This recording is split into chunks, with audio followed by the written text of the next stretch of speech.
This is JL76 Gaming, and welcome to a brand new show based on an old idea. Yeah, we just can't come up with new ideas, can we? But nevertheless, it's still a good idea, and basically this show is called Desert Island Television. Yes, the Desert Island is open for business again, and this is going out on not my channel, and my guest today is the host of this channel, and it's Gashead Steve. Hello, hello, hello, my channel. Hello, how does it feel to be on your own channel?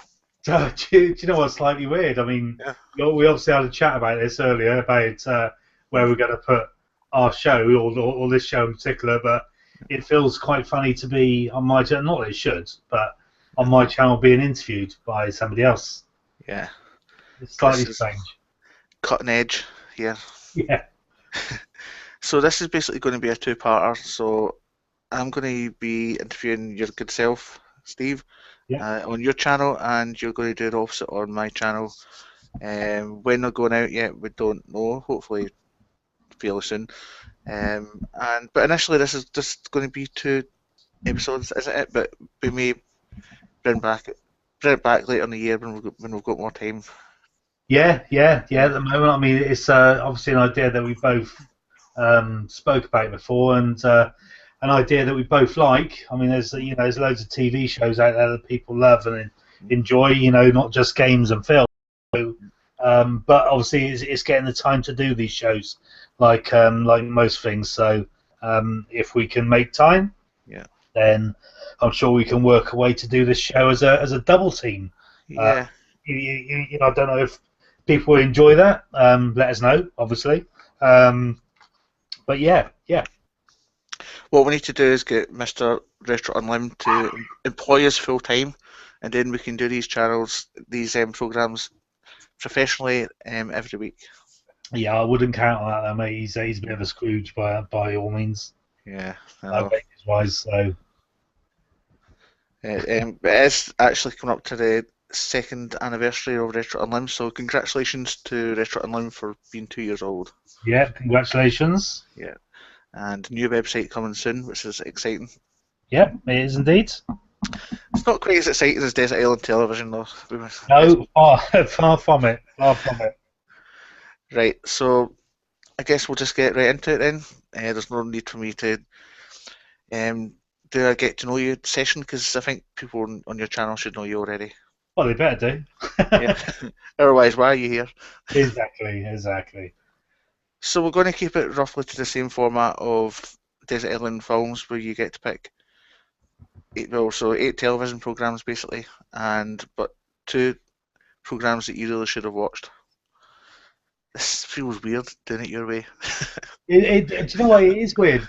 We're doing it exactly the same way as like you do it any other way, but it's just obviously I think you're a little bit more mindful about what you're saying because you're on somebody else's channel, maybe. But mate, don't worry what you say. My fans, as Monkey Spaz would say, are well in tune to jumbled mumbo jumbo coming out of my mouth. So if you speak mumbo jumbo, then my subscribers would be used for that. I would say so. Basically, what you're trying to tell me is your fans, as Monkey Splash calls them, are not used to professionalism like myself. Oh, and on that note, let's get cracking on, shall we? Yeah. Okay, so tell us your first choice of your eight for television programs.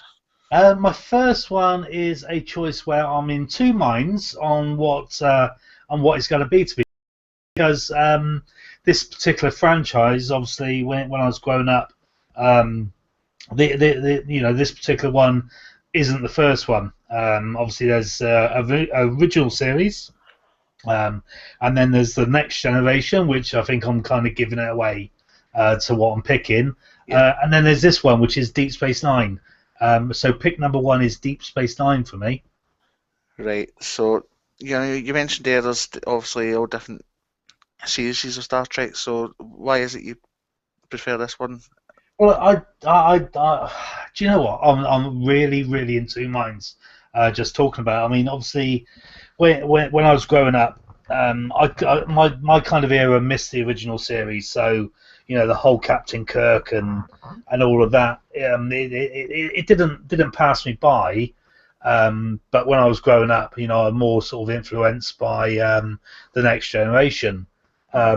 But the problem is with the Next Generation, I started watching it season 3 or 4, so I kind of like missed the whole, the actual first part of it. Yeah. Got really into it, really enjoyed it, so on and so forth. And I think it was um, season 5 or 6 or 7 or 8 or however many seasons there were where Deep Space Nine actually started. And they kind of had them running side by side. Yeah. So ting. So I Sorry. thought that's right.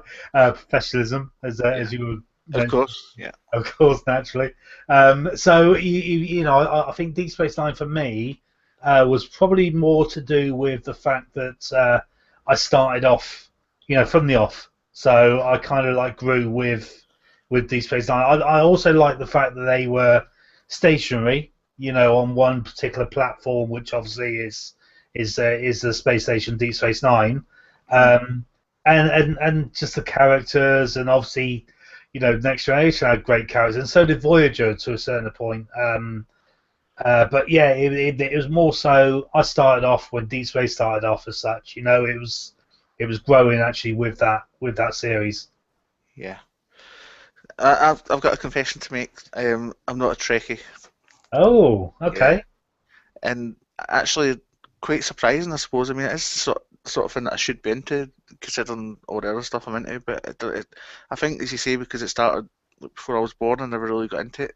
Yeah, A lot of yeah, programs that I like are programs that I grew up with. yeah. Well, that's kind of what I'm saying about Deep Yeah. Space Nine and the Next Generation. It was Deep Space Nine. I was growing up. I thought, I think I was. I must have been around about 16, 15, 16 maybe. Yeah. Um, probably around about that age when it started coming out. My friend Stuart was buying them on VHS at the time. So we sort of like sit down and watch them together, 2 episodes together, and it was more sort of like the experience of Yeah. watching Deep Space Nine with my friend, and growing with the show as I mentioned before. Um, they had great characters. They had some great episodes as well. It was just the whole, and I love nerdy Star Trek anyway. Yeah. So it just ticked an awful lot of boxes for me. Yeah. Classic sci-fi television. Yeah, yeah, completely. Do you have Excuse me. a particular favourite character from the series? I think, yeah, I mean, obviously, sort of Kira and Dax, too, for kind of obvious reasons. Um, being like female characters Mm. in jumpsuits. There's some big Ah, ticks for me. But I see where you're going with that. Yep. yeah, but I also probably one of my favourite characters and favourite sort of diverse characters was Odo. And last year I had the pleasure to meet him as well, which was quite good. Went to Wales in a sci-fi convention and he was there, which was nice. Excellent. Yeah. I've actually got a bit of trivia on Kira. Oh, okay. Kira you mentioned there. Kira was actually a last-minute addition to the cast. The original plan was to include the Star Trek and Next Generation character of Ro Laren, but Michelle Forbes didn't want a series at the time, so Kira was a last-minute addition. Ah, that's Mm. interesting. Yeah. Very interesting. Who was the next generation character? Sorry about that. It's, I was coughing there. I didn't want to cough on there. The character was Ro. I don't know how you pronounce this. Ro Laren. So it's RO space Laren. I don't know who Ro that is. Laren. Ro Laren. Me not being a Trekkie, I have no idea who it is. Yeah, no. Have you got a picture of her? Well, I could research that. Yeah. Yes. This is especially to make it turn out to be quite nice. Let's have a look. Ro. This will not be any use to you. Well, I suppose I could bring it up on the chat, couldn't I? Yeah, yeah, yeah, yeah. If you can do that. Okay, well, while I'm doing that, tell us also if you've got a particular favourite episode or like storyline in this. I think my storyline. I mean, my favourite episodes. We spoke about my TV shows on this as well being quite sort of dramatised. Yeah. My favourite episodes from Deep Space Nine would be pretty much anything involving Quark, which was the Ferengi, the bar owner. Mhm. I just find him very amusing to watch, to listen to, and he usually had quite good storylines. In regards to a particular episode, I couldn't give you one if I'm totally honest with you. Anything sort of revolving around Quark and his kind of story, then yeah, big thumbs up for me. As it went on, the Jem'Hadar, they were quite a good sort of storyline to it. Yeah. They were kind of baddies, and then they were kind of drugged up to the max that made them baddies. So Mhm. yeah, quite an interesting sort of backstory to the Jem'Hadar. How many seasons did this particular incarnation of Star Trek go on? 7, I think. I think.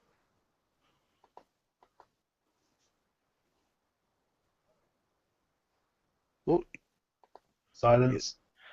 I are just you there? coughed. Yeah, I'm here. Yeah, yeah. All right. I was asking you how many seasons you have. Sorry. Yeah, 7, I think. Anyway, yeah, 7. So you got them all on DVD? No, I haven't. No, I haven't, and they have just been released on Blu-ray. So I'm Ah, looking for the price to come down a little bit, and then they will be purchased, no doubt. right.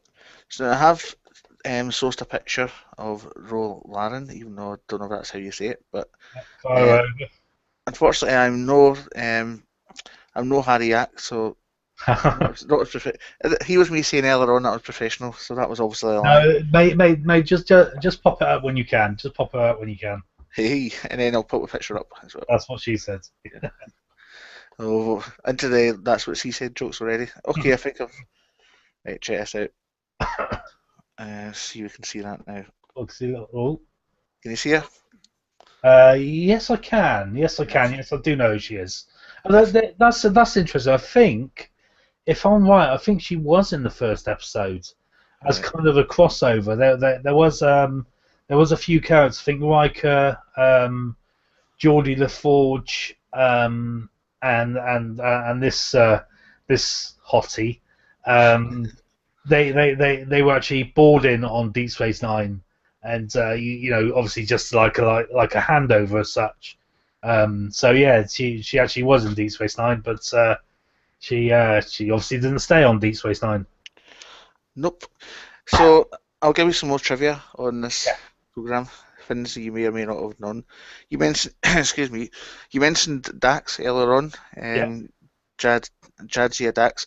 yeah. Uh, that character was originally supposed to have a forehead appliance, but after a test, most people thought that Terry Farrell's face was much too beautiful to be partially covered with prosthetics. She, Instead, instead she got to have spots on the side. They were drawn on personally by Michael Westmore each day, a process which took over an hour. Westmore actually signed his work by adding two spots in the shape of an M and a W. oh wow. He's a very lucky man. That's all I can say. And yes, she would not have worked with four heads. No. Yeah. What else? Right. Are you aware of the alien race called Ferengi? Yes, that's the ears, the big ears. Yeah. Well, the name of the alien race Ferengi is derived from the Persian word for foreigner, which is Ferengi. Ah, okay, that's interesting. Yeah, and I think that's plenty of trivia to get your teeth into Yeah. for that program. Okay, finishing up on Star Trek. I think I've already asked you your favourite kind of storyline and episodes, but you got a particular favourite memory from it you'd like to share before we move on? Um, Particular favorite memory. Not so much from Deep Space Nine. We were lucky enough to go to Las Vegas and see the Star Trek convention, Right. which was in the Hilton. I think it was 2006 or 2005, 2006, which was amazing, which was brilliant. It had kind of like a full size Quarks bar. You could buy cocktails, with smoke coming out of the actual glass, and they had sort of light fluorescent colours and everything. But I think the funniest thing that sort of sticks into mind now, Las Vegas is very electronically charged. And when I say that, obviously there's a lot of machines in the casinos and everything, so there's a lot of static energy. And when we went to see the Star Trek convention, there's obviously people dressed up in full Star Trek uniforms and everything, and there was a Ferengi walking around. He wasn't supposed to be Quark; he was just supposed to be a Ferengi. And at the time, I unfortunately had a NYPD T-shirt on, and he came over and said, "Oh, we've got a copper here. We've got a policeman," and he touched me just on the shoulder, just sort of like to point me out. And I think I gave him a really bad electric shock, and it made him jump a mile. So, which obviously was a bit more funnier than how I've told it. But No, I can relate to that because I don't know, I'm quite static whenever I walk about the office and work. Whenever I touch fins, I go bzzz. So that probably would have been me as well. yeah, it's quite funny. Okay, so in the style of Gashead, please remind us again what your first choice was. That would have been Star Trek Deep Space Nine. Great. Okay, and your second choice, if you could tell the ladies and gentlemen what your second choice is? Yeah, sure. It is a fantastic show, which unfortunately isn't going no more. And it really is unfortunate because there's so many possibilities with this, and that's the Outer Limits. Mm.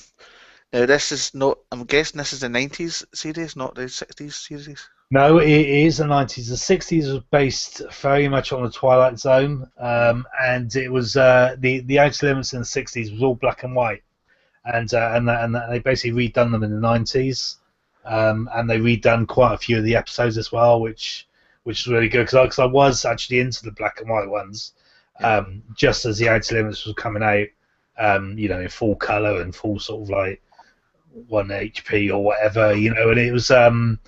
I mean, it's just amazing. And different stories every week.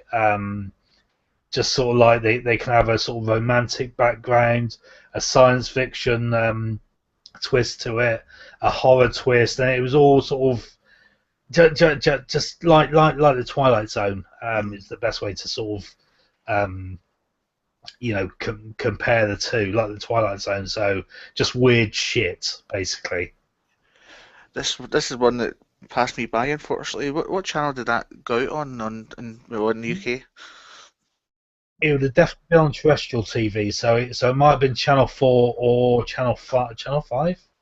Yeah, no, probably either Channel 4 or BBC Two, one of those Right. kind of channels. This show ran from 1995 to 2002, so 7 series, I'm guessing. That sounds about right. I didn't know it went on so long, to be totally honest with you, but yeah. And in the States, it was broadcast on Showtime, and then for the last couple of years, it was broadcast on Sci-Fi. Ah, okay. Yeah, it was. I was gonna say it was definitely on terrestrial TV at some point. So whether they were reruns of the Sci-Fi Channel, then yeah. Right. So, as somebody that's not watched this series, what can you tell me about it? What makes it one of your choices? There was. I'm really bad at telling stories. Sorry, but Not at all. for example, there was one episode where it was a science fiction based, and basically it starts off with two people in a prison, and it becomes sort of clear that they're obviously being held prisoner by kind of like aliens, kind of big. What's those creatures out of the Fifth Element? You know the ones I mean, And like yeah, big sort of like fake. and they're No, just massive and all built up. Noah Bug's probably screaming at his. Yeah, no, yeah. Of His course he earphone is. is, but I can't Yeah, remember. I know the ones you're on about though. but but they kind of look like that, and they had sort of like spikes coming out of their skin, and their skin was all kind of reptilian, but Yeah. they have the same stature as a big sort of human being as such. And every sort of couple of days, it started off very slow, but every couple of days they would come in and they would beat the woman up. Sorry, there's a woman and a man, and the man was actually Robert Patrick from Terminator. Oh, Uh, he gets about, doesn't he? yeah, this is another like Friends, kind of like George Clooney pops up every now and again. Kathleen Turner's in there, like like that, like Yeah. that. So they come in, and again, anybody who hasn't watched this particular episode who's keen on the Outer Limits, I'm sorry, there is going to be a spoiler here. So, and basically, they kept on coming in every couple of days, taking the woman away, pushing the man to the floor, taking her away, bringing her back after a couple of hours, and she'd be all sort of battered and bruised, and so on and so forth. And the story comes out that these two people were basically planning an attack on the homeland, and to stop them sort of taking over Earth and all. And whatever that story was, it's kind of irrelevant because the story's not based on that. But in the end, basically, he knows all the details and she doesn't. So after a couple of times, then coming in beating her up, she starts coming back in with sort of anomalies on her face. Right. Kind of like spikes, like goo and thing, sort of oozing from her cheek and things like that. And he's basically trying to give her hope. And obviously they try and like plan escapes, but it fails and so on and so forth. And he keeps on giving her hope by saying like, oh, so on and so forth. Don't worry, everything will be okay. There's a rescue team on the way. Everything's going to be okay, basically. And then the guys come in, they beat her up, they take her away, and so on and so forth. She comes back in, and half of her face is basically sort of like started to look reptilian, like these people that are coming in and taking her away. And the guy's so concerned, and he's like, look, so on and so forth. I won't let them touch you no more. When they come back in, I'm going to like beat them up, or whatever. I'm going to like find a way to sort of like stop them hurting you. And he's like, so on and so forth. And he basically turns around and says, don't worry, because at midday on the 12th day, there's a fleet of armies, based around the side of the moon, who are going to attack, and we're going to win this war. And basically at that point, the doors open. One of these reptilian guys is standing in the door. Mm-hmm. The woman stands up and starts walking towards the door. And the guy's screaming and shouting and says, no, I won't let you touch her. I won't let you turn her into one of you. I won't let them, you harm her. She turns back around and says, they're not turning me into anything. They're turning me back. So basically, he's basically given the whole secret out, or given the whole plan of attack. And she was a plant set there to find out what the plan was. Oh. And he kind of like gave it all away. And yeah, again, not very good stories. No.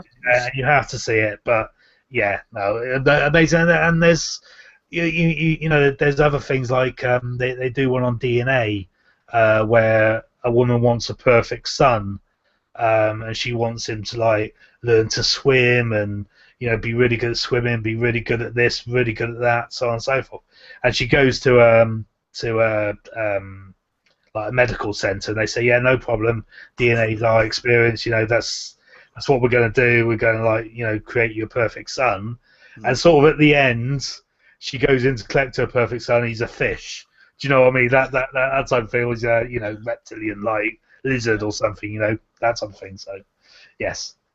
Yeah, see, my mum did something similar. She done all that, and she got a perfect son. Me. Yeah. Yes. The DNA experience gone wrong. Yeah. So, would you say there's any kind of similarities between this and X Files, or am I backing up the wrong tree? Yeah, yeah, no, absolutely, absolutely. But there was no with the Outer Limits, there was no sort of pending backstory. Mm. Rather than the X Files, you know, there was obviously like the Smoking Man and so on and so forth. That's another show we we haven't spoken about. So, but yeah, definite similarities in regards to the one off episodes. Mm. Right, okay, so I've got some trivia, and I mentioned earlier on about the Sci-Fi Channel in the last couple of series, and you're kind of maybe a little bit surprised, but I'm not surprised that you were surprised because apparently the Sci-Fi Channel quietly took over co-production in 2001 after the series was cancelled by Showtime. Apparently, there were already some cable-ready episodes in the can at the time of cancellation, as the Emmy-rated Flower Child was only broadcast during the show's syndication-only run. On the Uh-huh. whole, on the whole, the Sci-Fi MGM relationship resulted in lower quality episodes and clip shows. The Sci-Fi Channel was still administered by the I can't say that, Vivendi Universal Group at the time. An unsanitized version of The Flower Child appears on DVD in the US release of The Outer Limits Sex and Science Fiction Collection. Okay, yeah, that's you know that sort of hits the nerve a little bit because he did go very sort of sci-fi during the ends. Um, the last couple of episodes that I certainly saw, they're very science fiction based. So yeah, that makes sense. Right. Um, Leonard Nimoy, sorry, Yeah, is the Spock, isn't he? yeah, David that's right. Yeah. McCallum, Cliff Robertson, Barbara Rush, and Peter Breck are the only actors to appear in both this series and Outer Limits in 1963, the Oh, 60 series. interesting. Yeah. It lasted longer than the original Outer Limits series. We'll say it's 7 years. Yeah, 7 years. Yeah. So, and finally, um, an attempt to revive the series happened as far back as 1986. For that, it must be the old one. So apologies for that. Right. Let's see this rings any bells with you. One story with mostly the same original cast was shown in two parts over consecutive seasons. The Outer Limits Double Helix 1997 and The Outer Limits The Origin of Species 1998. So it's basically much of the same cast that were in those two episodes. Okay. Okay. Was it the same storyline or? I don't know, that's all I've got. Okay. Okay. Cool. It's mostly the same original cast. Yeah. I don't think it's the same storyline, but it's the same cast. Yeah. You know, Okay. because it changed a bit, didn't it, the cast? Yeah. Yeah. Mm. So yeah. Um, so if you could just remind us again what your second pick was. Uh,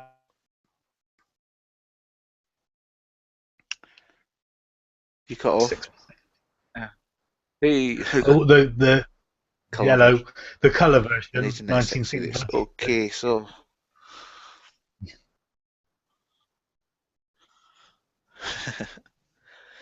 okay. I'm a little bit familiar with your third choice, but if you could tell everybody what your third choice is.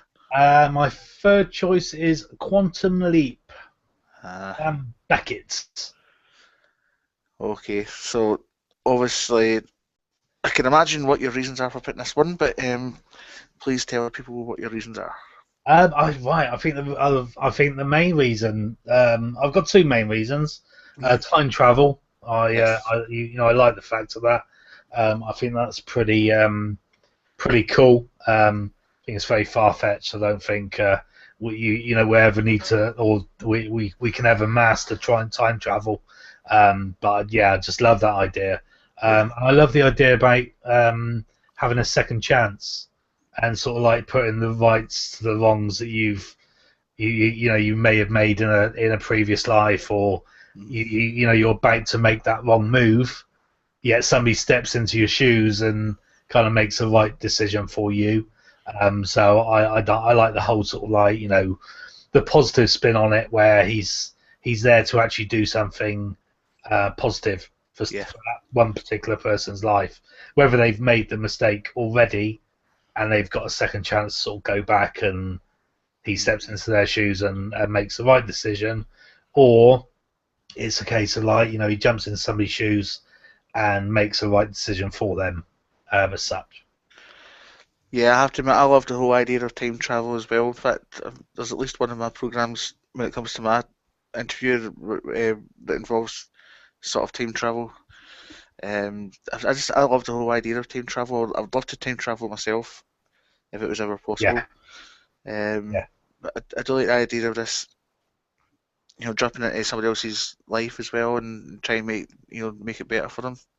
yeah, yeah, yeah, completely. Again, it's more sort of like, the time travel is really cool, but also sort of the heartfelt message behind it Yeah. is that he's there to change people's lives for the better, um, and yeah, I like that. One thing I would say about Quantum Leap is I missed it from the start. I kind of jumped in midway through, maybe just before but midway through, and then I kind of lost interest. And then I started watching it again last year, I think it was, or the year before, from the start, because they had it on, Yeah, like Sky Anytime, yeah. they had the whole kind of series, and then I just didn't have the time to watch it. But I'd love to sit down and watch it from start to finish. No, it was actually on. I think it was a Sci-Fi channel recently, Yeah, and I've got 29 episodes pending, which which again is like, you set the series link, yeah, and before you know it, you're on 2% of your Sky HD box, and yeah. yeah, that's a bit of a problem. So I need to start getting through that. But yeah, That's the thing. That's something I'm going to go off on a tangent here, and also, but I'll just do it quickly. That's something it's been eating away at me for the last few weeks. Time. How do you manage your time? There's so much that I want to do. There's so much TV programs I want to watch. So much games I want to play. So much films I want to watch, and YouTube stuff I want to do. Where do you find the time? no, mate, you really are. I mean, obviously you're not asking me, but I haven't got the answer. I work 60 hours a week, Yeah, which is an awful lot more than a lot of people. I just don't. I just try and cram it all in the weekend, and it just feels like it's one big mess. And yeah, then I'm back at work. No, it's tough. It's tough. yeah. So yeah, time travel Yeah. would be handy, wouldn't it? I would love to clone myself, so I've got two people to do Yeah. the job. Yeah. So send John Mark One to work every day. Oh yes, Johnny One gonna stay at home, play games, and do YouTube. yes. That's something I need to work on. That's my goal for 2015 to clone myself. Perfect. Let me know how you get on with that. I will do. Anyway, back to Quantum Leap. So is there any particular?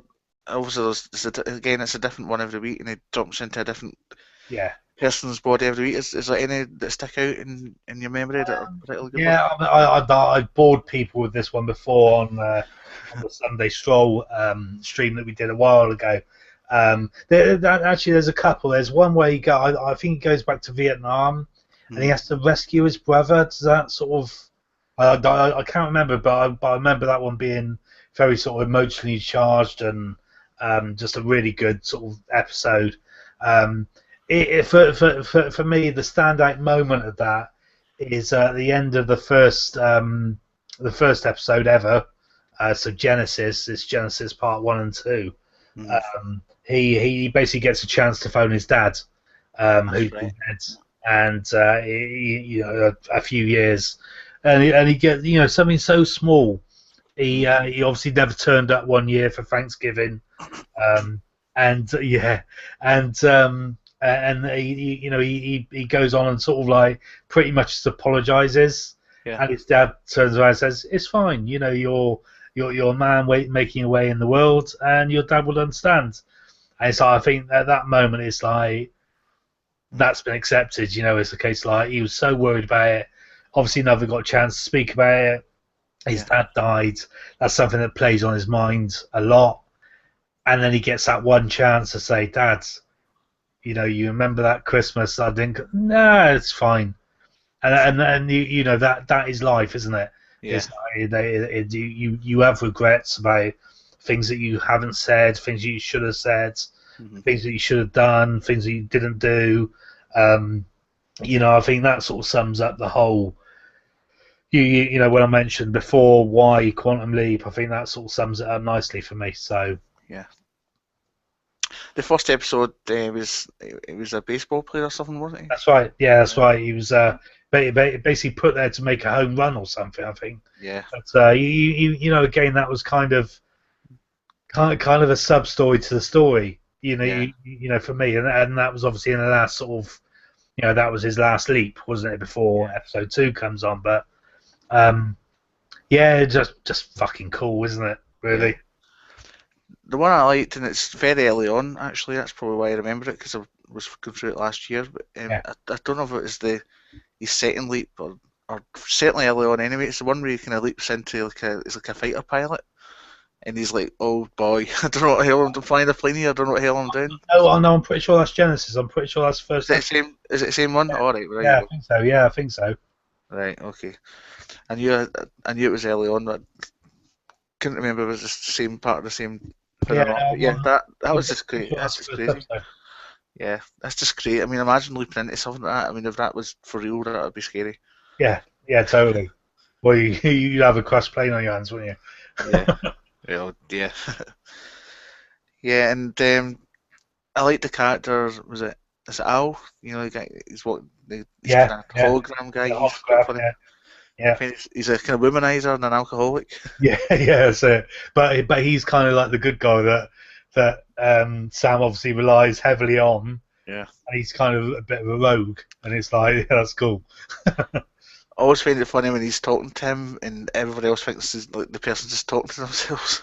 Yeah, yeah, yeah. uh, But that's another good thing with it. If I remember rightly about the humor in it was very sort of like dark and bland, however, just really funny. Just like things like looks. It's like something strange is going on, and there's a look yeah. that makes you chuckle.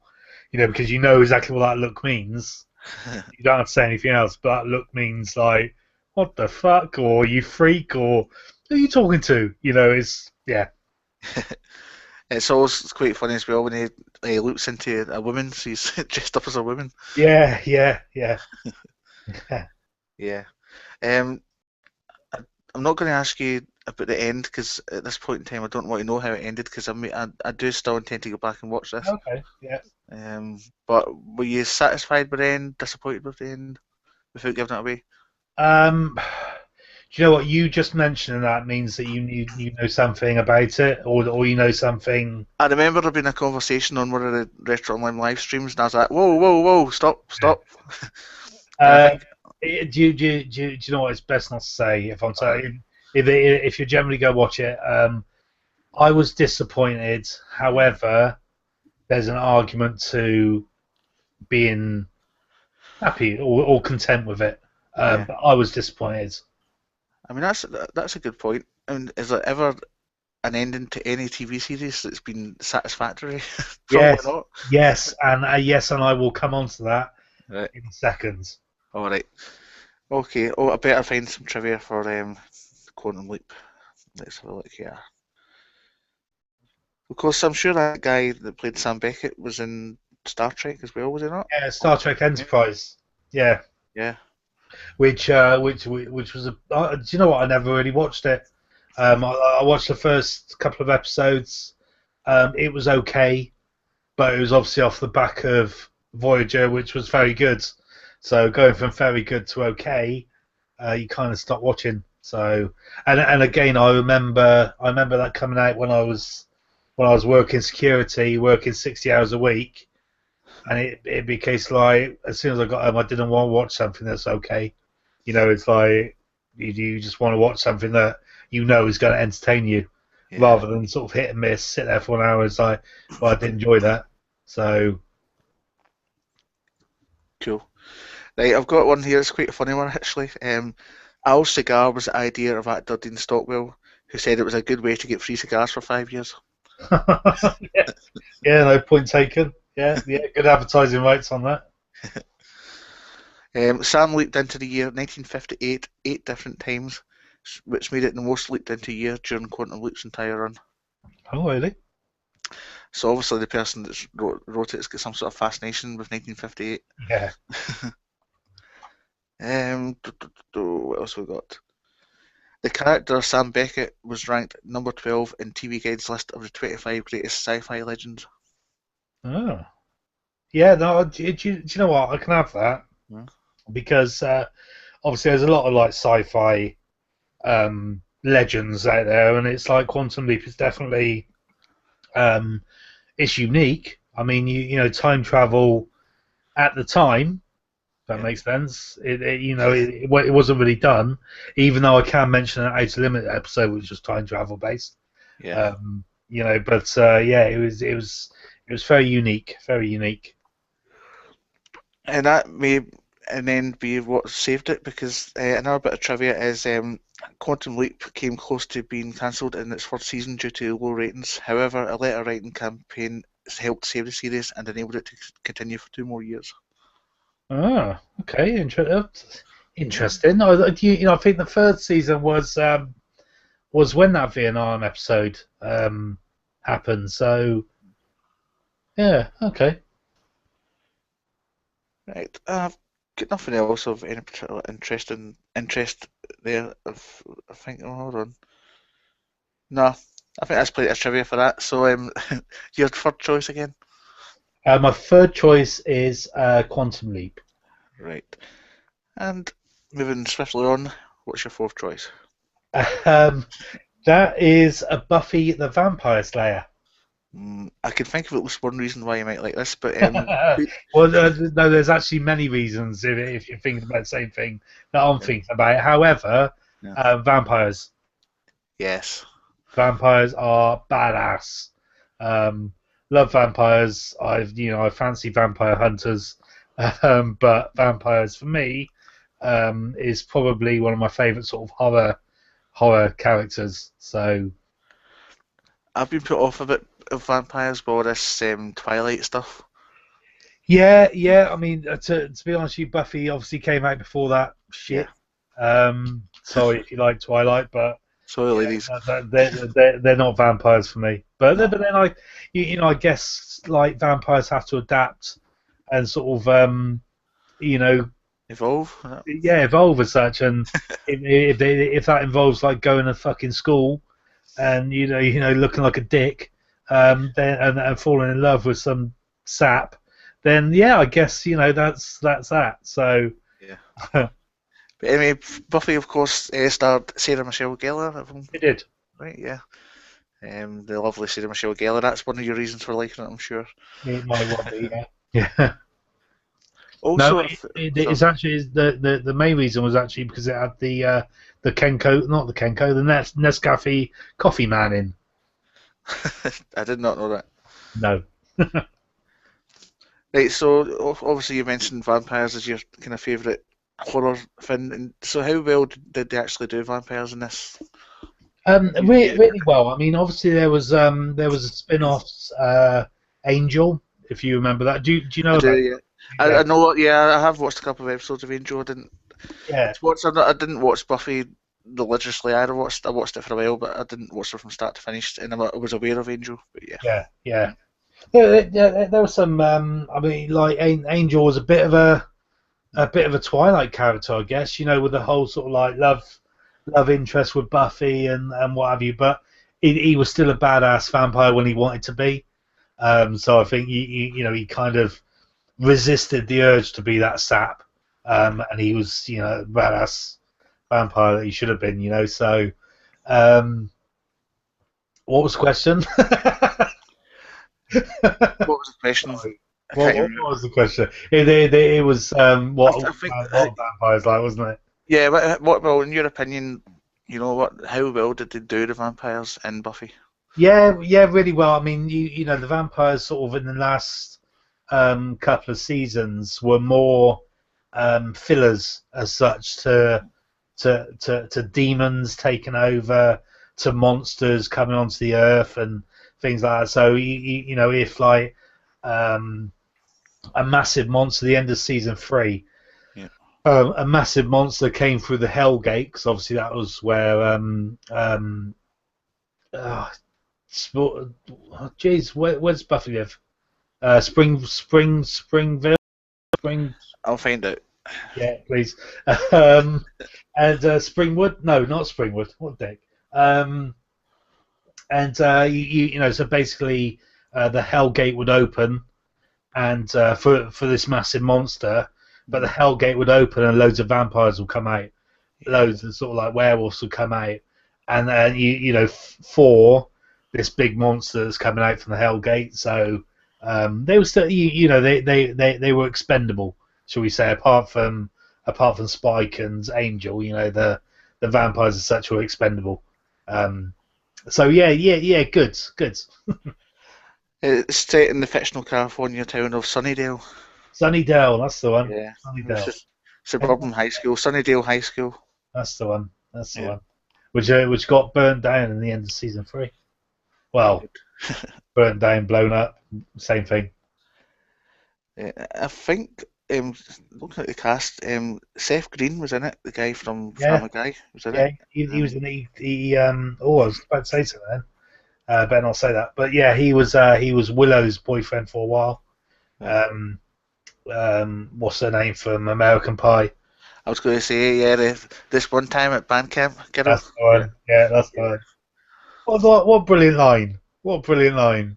This one time at Bandcamp is like, yeah, go on. I shoved a flute at my. It's like, whoa, whoa, whoa! I want to go to Bandcamp.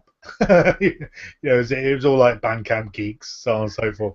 One time at Bandcamp, you know, we had an orgy. It's like, really? Yeah. So this ran for, I had that a minute ago, 144 episodes. Yes, Seven, 7 seasons, I think. 7 seasons. and that started in the 90s, didn't it? Let me have a look. Yeah. Yeah, 1997 through to 2003. So a lot of your picks are coming from the 90s into the early noughties. Yeah, I don't think there's any coincidence in that. I think that's when sort of like I was when it was 90s. I was a house husband actually. I was looking after my kids while my wife worked. So how modern am I? But yeah. So yes, I had a lot of sort of time. Obviously, like with kids, you don't really get time. But yeah. So what did you think of the Buffy film? Uh,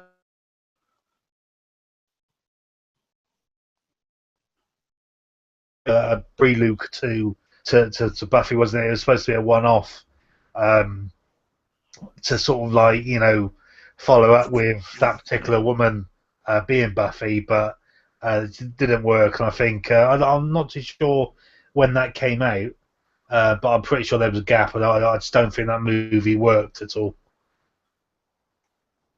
The film came out in 1992. Right, yeah. So a good sort of like 4 years then. Yeah. Yeah, it looks shit. Yeah, Um, agreed. Luke Perry.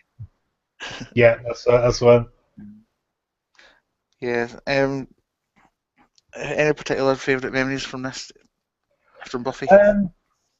Yeah, I think my favourite memories. There's lots and lots. Like I was mentioning before, the end of season 3 is a pretty standout moment. There's a couple of episodes, and there's one episode in particular. It's based around a love story between Buffy and Angel, where it's really hard to explain because there's a big build up to it. And the end, basically, Angel goes away, Buffy stays. She's talking to Giles, and she's like, look, I'm really sad about Angel going, but hey, I wish he stayed, and so on and so forth. And she goes, so it goes on to a conversation, and she says, yeah, I think that's really worked out really well. And sometimes, some people surprise you.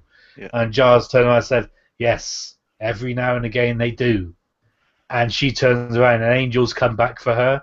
So it's kind of like, angels ran off because he had to, but he's come back because he loves her so much, and it's kind of like a little bit girly, I guess, but kind of good. And there's a musical episode which is very good, which is basically all songs, which is Musical. brilliant episodes. Ooh, There's one where I think they called the Silence. I think where basically they put Sunnydale into complete silence, right. and it's really quite scary and creepy, which is a really good episode. And there's another episode where um, there's a massive build up to this massive demon who's going to come and sort of take over the world, and it's really near the end. There's no hope. This demon's come in regardless. Nobody can stop him. So on and so forth. And again, I'm not telling this very well, but there's a massive build up to it, and they're all dreading it. They're all scared, and so on and so forth. And this demon turns out to be like an inch tall, and basically they just stand on him, like squash him, which is quite amusing. So, but there's lots of episodes with Buffy, lots of episodes. Watch it from start to finish then. I haven't. I've missed the last two seasons. Oh dear. But again, I kind of know how it ends, and I'm kind of disappointed. So I don't know if I want to watch it. So yeah. Okay. Right, well, I've got some trivia for you, Yep. as always. So the series creator, Joss Whedon, has said that the idea for Buffy came from all the horror movies he had seen featuring a helpless young blonde who would almost always be the first to die. He Yeah. felt she needed a better image. The young blonde needed a better image. Yeah. And yeah, I'm quite supportive of young blonde, 18 or older, obviously, before they get in trouble. Or 21, just to make it super safe. Yeah. Better be safe, mate. I'm not being funny. You're standing on the doors when you ask people for ID, and they're sort of like 24 years old. It's like, really, you look like fucking 16, but hey, come on in. That's fine. Or vice versa, of course. But yeah. And Joss Whedon, the creator, also supplies the voice of the mutant enemy mascot, which says "Gar Arg." Heard Oh, it in? he's Yeah. he's amazing. If you go back on a couple of my videos, I've put that at the end of my videos, um, just Ah, because it's. I can't remember what videos I've done it on. I think it might well be my Toilet Thursday ones, yeah. and I've kind of like ended it, and then all you hear in the background is "grr arg." Yeah, funny. I didn't know it was him. Yeah, there you go. You're learning. I'm teaching you stuff. You are Yeah. indeed. Right. Right. I mentioned earlier. What was it I mentioned about Sam Beckett being voted number 12 in whatever the list it is? There's Yeah, something similar here. yeah. Entertainment Weekly magazine named Buffy the number 3 character of all time, coming behind Homer Simpson and Harry Potter. Oh dear, oh dear.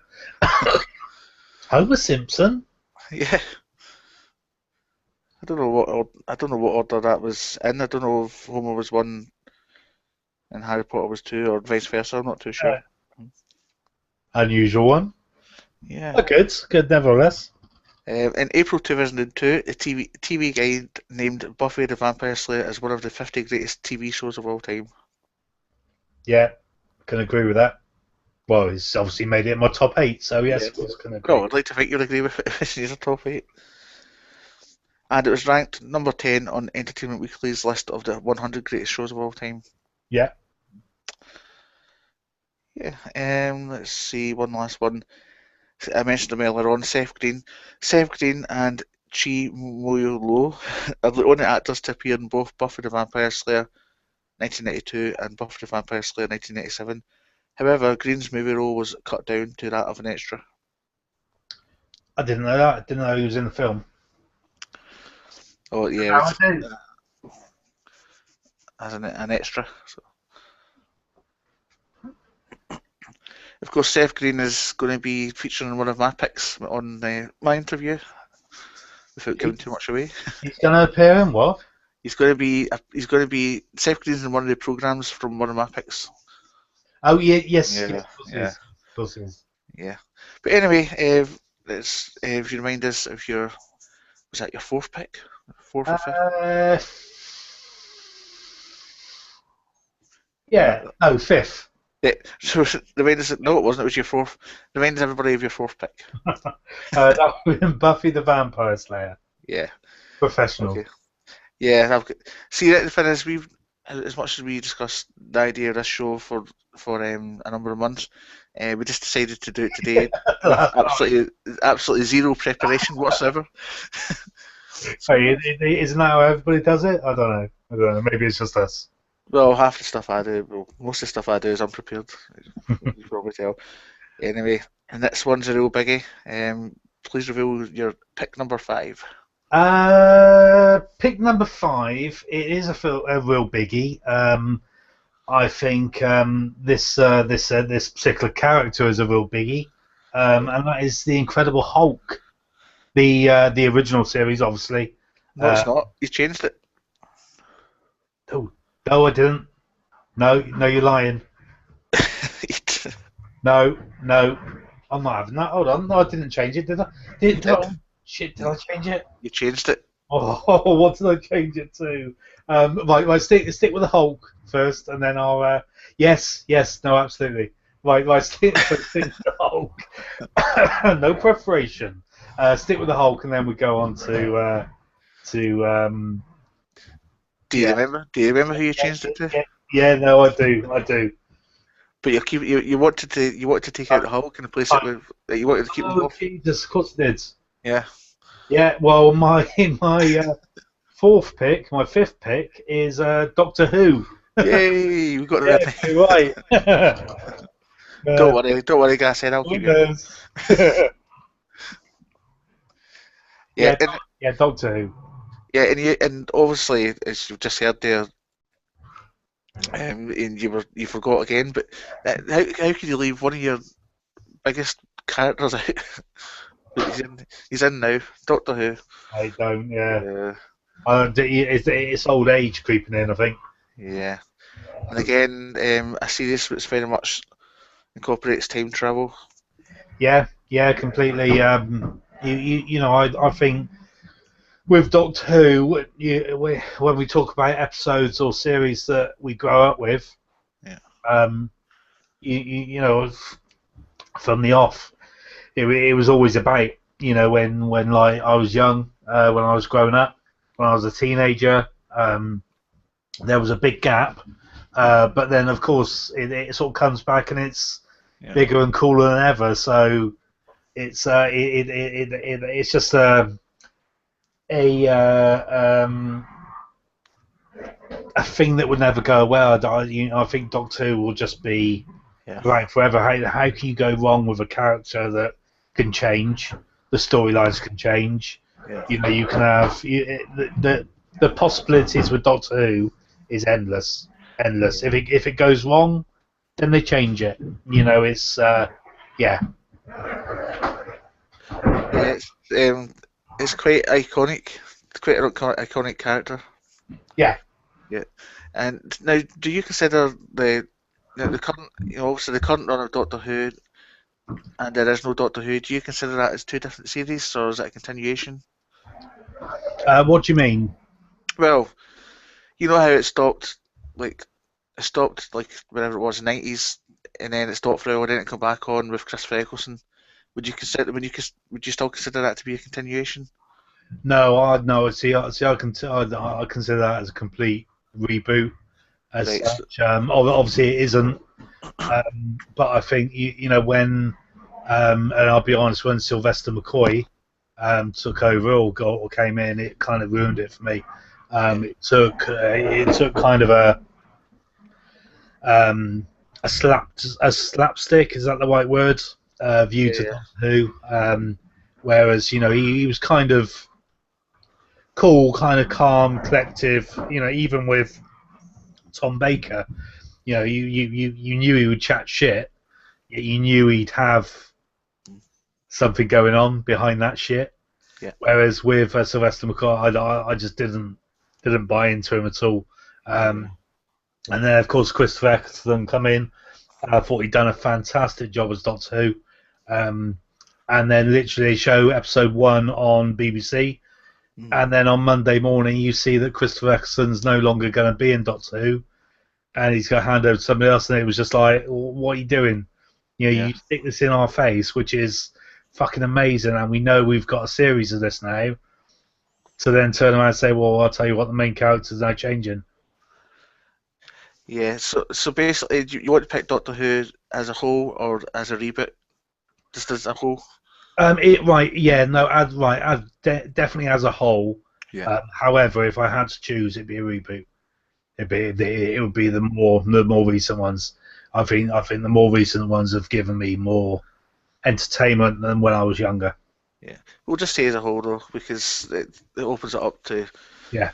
to the whole, especially with what one of my questions is going to be in a minute, which I'm sure you're going to guess what the question is going to be. But um, what's your kind of favourite baddies, like Daleks, Cybermen, whatever? Have you got a preference to Um, baddies? yeah, I think Cybermen are badass. Yeah, Cybermen is definitely my favorite baddies. I quite like the Sarterans, whatever they're called. Um, as like a comic element. The Daleks, but I feel maybe they've been ruined a little bit by the whole sort of like flying things, and just like they're indestructible. However, every time they get defeated, it's from something quite stupid and something that they've overlooked or something. They sort of pride themselves on being geniuses. Yeah. At least the Cybermen are just like badass hard men that if you hit them with enough force, they go away. Um, but yeah, I always thought the best way to beat Daleks is just go down the stairs, then because Daleks can't get downstairs. well, this is the problem now. They can because they can fly. You see, Okay. Oh, yeah. I didn't know. But this is the thing. It's like they're so stupid that people think, okay, we'll run downstairs and defeat them, and it's like usually it's been that case, and now they've kind of evolved, and now they can fly. Yeah, I don't know. I don't know. That spoiled it. Yeah. Right. Obviously, building up to the inevitable question, but before we get to that, uh, another inevitable question: favorite sidekick? Oh, Amy Pond. Um, what's her name? Long ginger hair. Karen Gillian. Ah, yeah. Um, and the reason there is quite obvious. She is Hot. gorgeous. Yeah. She is gorgeous. However, she's a good actress. Quite like her storylines. I think Catherine Tate was very very good in that. Strange Um, choice at first, I thought. Say it again. I was just, at first, when I'd heard of Catherine Tate was going to be in it, I thought it was a strange choice. Yeah, yeah, yeah, Yeah. yeah. I did as well, but again, they put a different spin on it, and it worked. And it was again going back to the humour that she'll say something stupid, and David Tennant will look at her, Yeah. and you know what he's thinking. He's thinking, "Shut your fucking mouth." She'll then go on and carry on talking, and so and like dig a hole bigger. So yeah, no, Catherine Tate worked, Yeah. but Karen Gillian worked really well for me. So you didn't like Bonnie Lanford? Next question. Well, it's an obvious question. Favourite Doctor? Oh, favourite Doctor? Now that would be David Tennant, hands Ah. down. Hands down. If you'd have asked me before, it'd have been Tom Baker. Mm. But David Tennant, David Tennant again, I think he had the best episodes to play with as well. Yeah. I think Stephen Moffat, if that's his name, wrote some really, really compelling episodes for the new Doctor Who. And I just felt it really sort of suckered you into his character, into David Tennant as a whole. And yeah, I just think there's been some fantastic episodes with David Tennant in. Yeah, Excuse I me. must. Doctor Who. I mean, I watched it all. I watched it. You could say religiously growing up with like Colin Baker, Peter Davison, and then I started watching it when it got a reboot with Christopher Eccleston, but I fell behind by a couple of episodes, and then I always intended to kind of catch up, but I never really got around to it. So I've not really, and I do still intend to get around to it, but I've missed a lot. I've missed a lot. But I watched that episode, especially episode had was it 50 Doctors? It was called. Yeah, yeah. What Uh, the kind of last one, wasn't it? it was that one where kind of all the doctors turned up, Yeah, yeah, and I must admit, I mean, looking at some of the recent Doctors and that were in it, I mean, I just thought David Tennant stood head and shoulders above all the recent ones. Just it was just so much better yeah, with yeah. the way we put it. But this Yeah, is the thing. I mean, yeah, he's a good-looking guy. Obviously, that's all. So that appeals to women, and kind of like women in the show. yeah, Um, his acting abilities is probably the best Doctor of all. yeah. It Um, just seemed not so natural. You know, yeah, it seemed to the yeah, character seemed to suit David Tennant. I felt. yeah. You know, what was the other guy? Is it John Smith or something? What's it? David Smith? What's his name? What the last one? Yeah, Matt Smith. Is that it? Smith. Yeah, that's Yeah. it. When when you seen those two side by side in that episode, it's it was like night and day for me. Like, This is the thing with Doctor Who, though, John. It's like both Doctors worked. yeah, It's like Matt Smith was good. mm, Um, in his particular role and his particular reincarnation as a Doctor. yeah, David Tennant had everything. Yet not everybody's gonna have everything, and that's kind of that. But Matt Smith, his sister actually goes to my local gym, which Sarah, my wife, used to work at. Or she used to be the MSM, the membership manager, right. and she is actually the girl in, if you remember, Call on Me, via by what's that? Robert, Eric Prydz. No, oh no, is it Yeah, is that? I'm not going to say it, but that's it. the the gym class? Should we call it? Yeah, yeah, that's Eric Prydz. Well, Yeah, if you watch that video closely, I have done. very closely, no, I bet you have. There's obviously the main character, the long blonde-haired lady who I've met. She goes to the gym as well. I don't think she goes no more. But right in the last kind of scenes, there's a girl with long brown hair, Right. and she's stretching in front of the mirror. Now watch this closely, John. I'm She's sure. she's so, feel free to pause it a couple of times, slow motion it and everything. But she's stretching in the mirror. Now that's Matt Smith's sister. Um, Okay. and when he got the Doctor Who job, or the role, Mhm. I said to Sarah, have a word with her, see if like we can meet him. We haven't to this day, but yeah, Right. little stuff. Well, also, what I'm going to do is just so to show that I'm taking my job seriously, we'll go and research that properly after the show, just to make sure that you're right enough in your facts. Please do, John, but don't spend please don't spend too long on it, because I know your professionalism will Yeah. make you lose sleep and sort of like you'll be on it all night. Maybe just 30 seconds on it. Over and over and over again. Yeah. Christopher Eccleston just popped up on my television there and an advert for something else. Funnily enough, talking Really? about Doctor Who. Yeah, it's a just see Sky Atlantic advert. Just what's it going to be? Must be something new that's going on Sky Atlantic. Oh yeah, yeah. Fortitude. That's it. That's right. That's right. That looks quite good. It starts 29th of January. Yeah. Okay. Right. Doctor Who trivia. Let's see.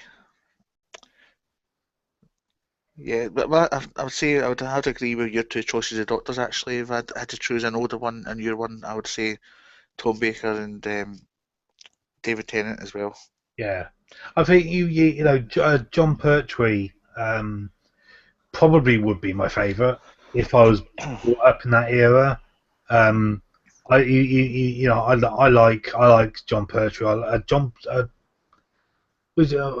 am I getting them muddled up? John Pertwee and what's his son called? I Dog can't remember. Soldiers. I can't remember. No, no. I'm pretty. It is John Pertwee, isn't it? Yeah, John Pate, is that the guy that was Russell Gummidge? Yeah, Wurzel. Yeah, yeah. Okay, so I've got some trivia here for Doctor Who. John Hurt is the first actor to play the Doctor in the revival series to be born before the original series first premiered. Jesus, Mm. is that old? Yeah. Um, the TARDIS prop used for the first series with Christopher Eccleston was put up for auction by Bonhams of London in 2010 and sold for £10,800. What, the actual TARDIS was sold for 10.5 grand? Yeah, Fuck. I yeah. would have had that. Quite cheap when you think about it. Yeah.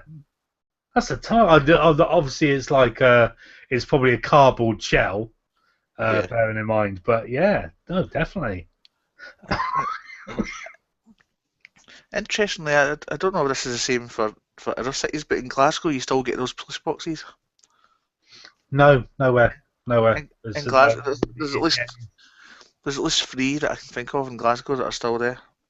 maybe you can nab one and sell it on Yeah. eBay or something. I think these ones are made of proper steel and what have you, though. I don't think I could Yeah. shift it. You'd probably be able to buy that for 10.5 grand, wouldn't you? Yeah.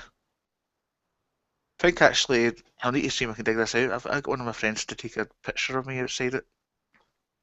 I can't, it was years ago, though. I don't know if the photo's still kicking about. Yeah. Talking about John Hart, John Hart is the oldest man to play the Doctor. Okay. Yeah. I'm trying to find one that's not really long-winded. Right, here's an interesting one. Hugh Grant was once approached to play the Doctor. He turned down the role, thinking the show would not take off. He expressed deep regret in 2007 Who? after seeing how Hugh, successful the show had become. Hugh Grant. Yes, Twat. he did. He did go to play the Doctor in a sketch for Comic Relief. Yes, he did. Yes, he did. Um, Peter Davidson, the Fifth Doctor, Elizabeth Sladen, Jane Smith, and John Leeson, K9, are the only actors to play the same character in both this series and the original Doctor Who series. Okay. Hmm. So yeah, I think that's plenty of trivia on Doctor Who. So I mean, I think most people in this community are big Doctor Who fans anyway. Yeah. I know Lone Boys Post is, and 90s Video Game did. They're big Doctor Who fans. Yeah. Yeah. Yeah, Do you know what? I find it very odd that people aren't. To be honest with you, I think it's just it's one of those things that no matter what you're into, yeah, it can kind of tick your box. yeah. Or I'm definitely into it. It's just that I just fell behind with the reboot, and I'm just trying to get back up to speed. Might take me a long time, but I know a lot of the episodes are on Netflix, so I'm going to try and catch up. Yeah. Yeah, I even started buying. There was these magazines that come out at the start of the year. You get like DVDs and stuff with them. Yeah. Yeah. There's one that came out 2 or 3 years ago that was basically it was doing every episode of Doctor Who since the reboot, and I started collecting that, and I thought I'm not paying £7.99 for Now, for right. this, you know. On that note, have you Uh, seen the new Millennium Falcon? I did see it, but it's like £8.99 over what 100 magazines or something. So it's going to cost you like £900. 300 quid to get this, Yeah. Yeah. and then you have to build it yourself. Yeah. Don't get me wrong. It looks fucking awesome, does it It not? does. It does. I mean, all the different moving parts and all that inside it, Yeah. and the little bridge coming down. It does look awesome, but I'm sure you could buy that in its own right for cheaper than 900 quid, you Yeah. know, or Yeah. something, or at least something similar. Yeah. Okay, so your number five pick was Doctor Who, the reboot Reboot, but as a whole as well. as a whole as well. Yes. Yeah. Okay, dokie. So pick number six, and hopefully we'll get on the same page with this one. Yeah, no, I'm pretty sure. Pretty sure. Is it a TV show that we both know a lot about? Um, no. Uh-oh. Right, I've got two left, haven't I? No, you've got three left. Uh, The uh, first one, the next one that I've got, now this is where we've got mixed up between us. The next one I've got is a series that recently had a reboot, and it's Roman numeral for five. right, okay, haven't I mentioned that? Okay, right, yes. Yeah. It's, well, anybody that knows the Roman numeral for five, it's V, the Yay. original series. However, I will say something about the reboot as well. But Yeah. yeah, the original series, again, it's something that blew my socks off when I was a kid, to be totally honest with you. I think it really kind of. It's obviously like a mini series. I think there was something silly like 10 episodes or something, but um, just brilliant. Just basically aliens coming to Earth. We come in peace. A little bit snooping around from the Beastmaster himself, Mark Singer, I think his name is, and it turns out that reptilians come to Earth to steal our water, and of course there's people that believe this reporter, Mark Singer, Beastmaster, and there's people that don't, and they generally think that they've come to Earth to cure us of, I think it was cure us of cancer, wasn't it? Yeah. But they've actually come to Earth to steal our water. So badass, great acting. It's got Freddy Krueger in it. What more do you want? What more do you want? I've got a memory of this when I was younger. Bear in mind this came out in 1984 or 85, so I would have been 9 year old and about that. And I remember being off sick from school with scarlet fever. And for some reason, when I was younger, my parents thought it was acceptable to when like when I went out and left with a babysitter, they would give me horror movies to watch. So so when I was off sick with scarlet fever, I remember a lady across the road who's a nurse. She came over and she gave me a loan of. She gave my mum a load of these DVDs, or not DVDs, it would be VHS, for me to watch while I was off school, and it was V. So I watched it. Not really great thing to watch when you're 9 year old and you're sick. Um, no, no, no. See, I must have been the same sort of age then. I loved it, John. It was like every night. I think it was on. It was on every night. It started on the Wednesday and concluded on the Tuesday. I remember that word being used. It concludes on Wednesday or concludes on Tuesday. Yeah, But it was just like the first episode was all sort of like goody goody, and they've come to Earth and so on and so forth, and then at the end of it, there was some facial expressions. It's like, are they all they cracked up to be? And I think the third episode was when his name's Donovan. I'm sure it's Donovan. Breaks into one of the ships or goes up and reports on uh, the Diana, Diana, um, and he snoops around and he finds somebody eating a rat, and he's like, "Oh, what the fuck's going on here?" Then this guy catches a glimpse of him, pulls him out, starts beating him up, and then he sort of grabs his face and pulls his skin off, and he's a whole sort of reptilian underneath, and yeah, mate, it's like memories. Talk about memories. yeah. That I mean, watching it back now, which I have done, it is dated, as most of these things are. But what? No, brilliant, just brilliant. So you said you had something to say on the modern reboot. Yeah, well, look, the modern reboot again. When I found out it was coming out, I was really excited. Um, it started off exactly the same as V. With them sort of like hovering above Earth and or hovering above America as it was based in, and then sort of like freedom fighters getting together saying that they're not here to make friends and so on and so forth. Um, it started off really, really slow, and there was a couple of really good episodes on there. Or sorry, there was a couple of good episodes on there. Great character building, but nothing sort of stand out, nothing too Yeah. action wise, and so on and so forth. And kind of the first season came and went. Yeah. Uh, excuse me. Um, and then season two started. Halfway through season two, it started picking up a little bit. It started sort of like the storyline built, and based on the same principle as the original. Um, and then the final episode happened, and I remember watching the final episode and knowing that they're not going to continue it. So I thought, like, okay, they wrap it all up, and that'll be that.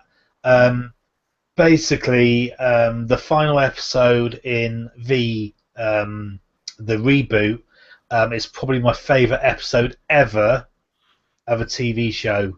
Ooh. It just literally for the first 15 minutes, um, they the freedom fighters captured. I can't remember her name. It wasn't Diana because she sort of came back into it, but they captured the main character.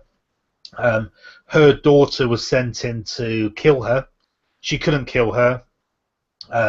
She let her go, and then like they helped her escape and so on and so forth. And then from then on, it was one of those.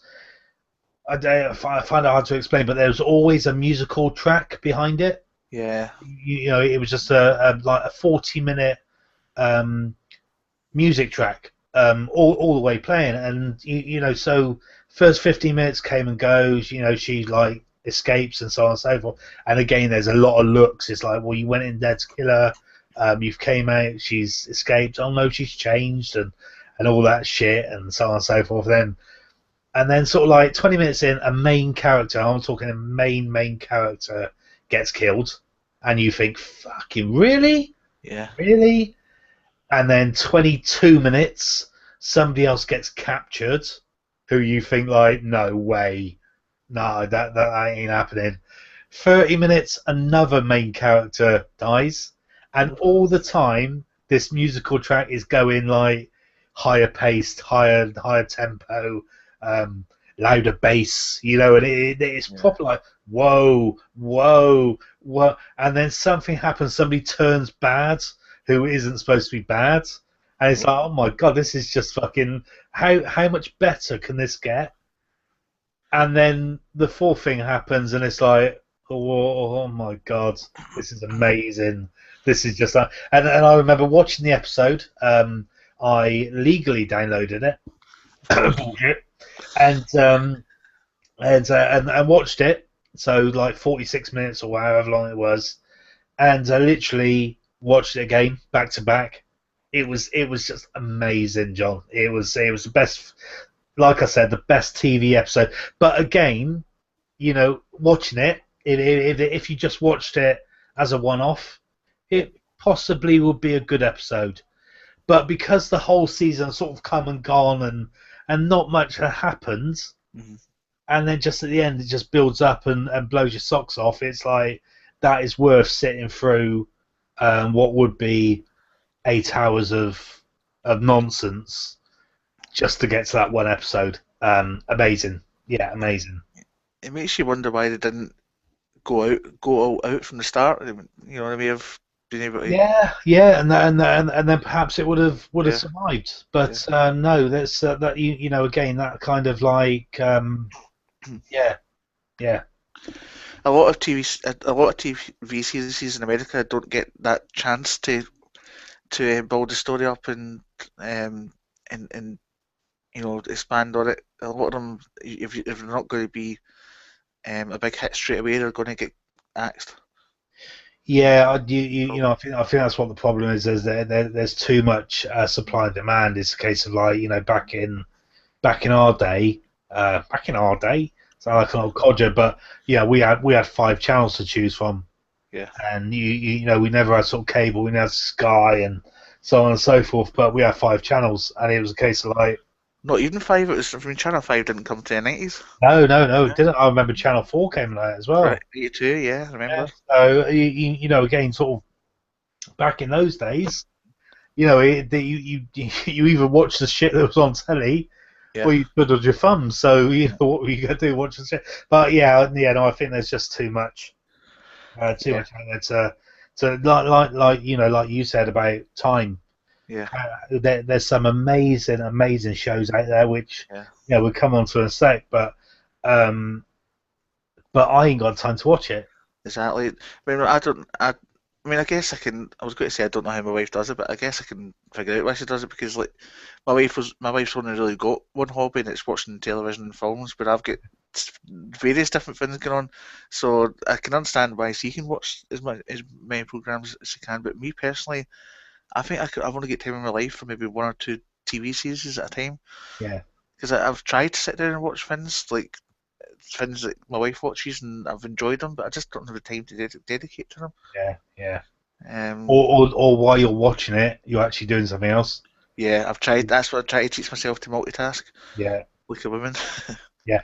But John, men can't do it. So just sit down and watch a TV show. Worry about the YouTube comments afterwards. Mm, That's kind of what I'm trying to get into my head that if I'm sat in front of the telly, I'm watching telly. yeah, It's not and yeah, if a WhatsApp message comes through on our chat, yeah, all over it. Steve and John, right on it. yeah, It's because we sit there with our phones, and yeah, it's like if we say, "Hey, monkey spaz, where are you?" I'm here. It's like everybody does it. yeah. It's like yeah, It's. I mean, some programs you've got to give it your full attention. yeah, But, I mean, there's some things I can sit and watch, and then I can do something else at the same time, like wrestling, football, basically sports. I can watch sports and then do something else at the same time. But if it's a serious TV program, I've got to give it my full attention. yeah, completely. Yeah, Yeah, unless it's something I've watched before, like if I'm watching a sitcom, which I've like, say what Friends comes on all the time, I can sit and yeah, watch Friends and do something else at the same time because I kind of know what's happening in Friends anyway. yeah. Yeah. Well done for sticking with you to the end because I did watch the first couple of episodes and I was like, oh, I can't be bothered with this. I did this. I'm a science fiction geek, Uh, mate, and it's based on something that I loved when I was a kid. And the episodes weren't that bad. They were watchable. Um, but yeah. Well, thank you. Anyway, your choice was the original V, obviously, and I've got some trivia for it. Okay. So, the script of the first episode of the second season was completed while the first season was still in production. After the series was cancelled, it eventually got leaked. Most notably was the fact that Julie was killed during the first act. Oh, okay. She wasn't in the end, but oh, interesting. Yeah. And when the romance between Mike and Julie began to fade, both Faye Grant and Michael Ironside pushed to have a romance between their characters.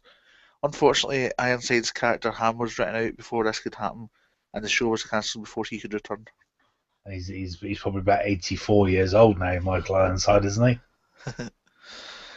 And one of the, you know, we're getting back to the other Finns were number 12 and number 10. I've got another one of them. The character Diana was ranked number 5 in TV Guide's 25 greatest sci-fi legends.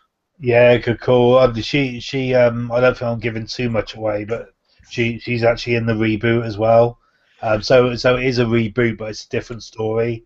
And she basically it turns out she's been locked up in the basement for all these years, and she's been locked in the basement, not the basement, but you get what I'm saying. But she's been locked in the basement because when she last attacked Earth, she fucked it up. So basically she got demoted so badly down the ranks that she sort of like been kicked to room 101 as such. Yeah, But he obviously never explained the fact that humans don't know about what happened 20 years ago. They've completely forgotten about aliens coming onto the Earth and so on. So there was flaws in the storyline, but yeah. yeah. Was Diana that one in the reboot that had the short black hair? No, that was I can't remember her name. Um, that was hold on, right? Let me get on the phone. She's a very pretty looking woman as well. Yeah, Woman, woman. woman. And obviously Juliet from Lost was in. That's what made me Yeah, watch she it was. because somebody from Lost was in it. Yeah, she was. She was. She's not bad. Yeah, for an older woman. So, So we would try to find that. Just finish off a couple more bits of trivia. None of the um,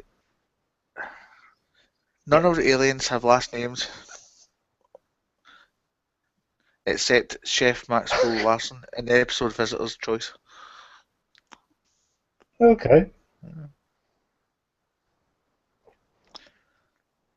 Have you found out what you're looking for? Do you know what? I haven't. I haven't. I'm on a page that really should like have it. It probably Uh, doesn't matter. Probably doesn't matter. no, but you know those things annoy you. Um, is it Elizabeth? It Elizabeth.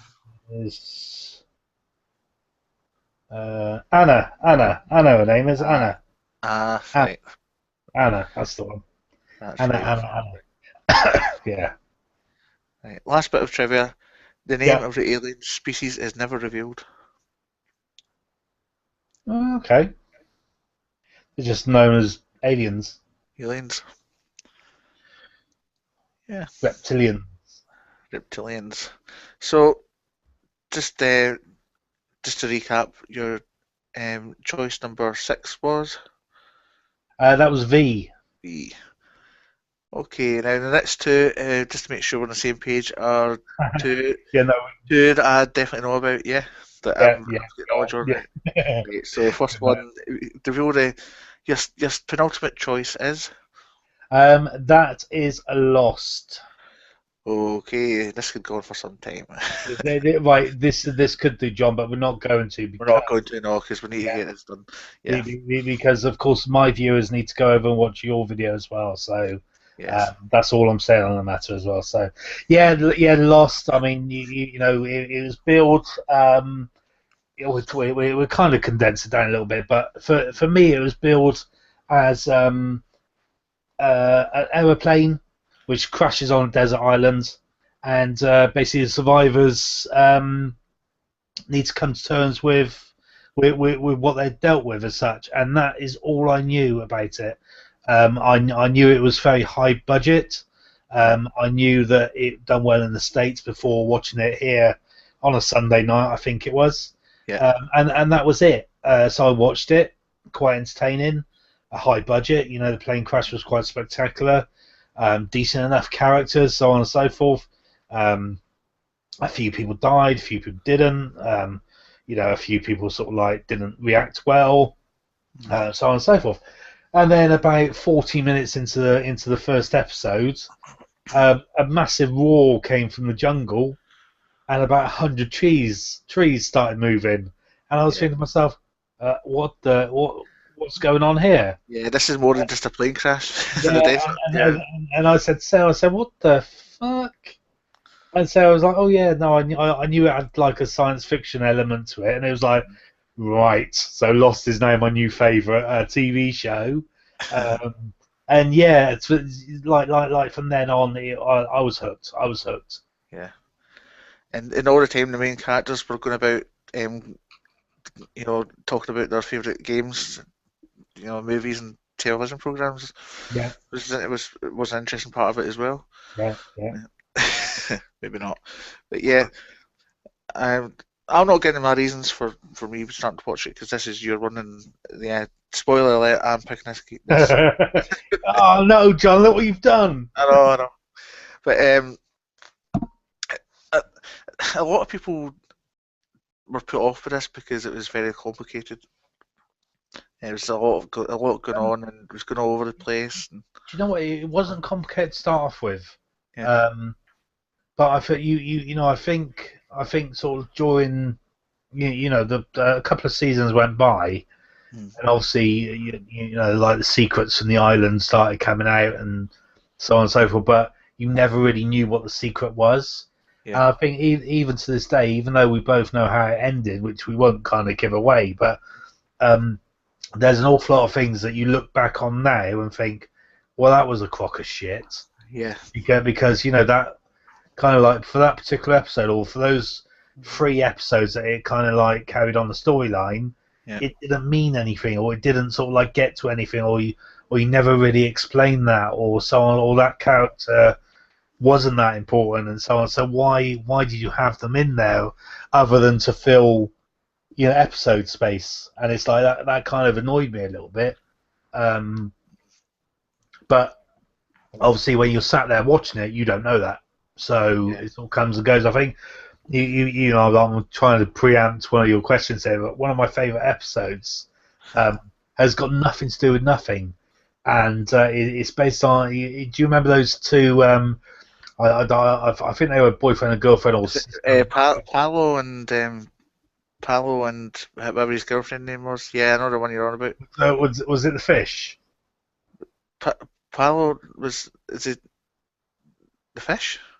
Yeah, it was.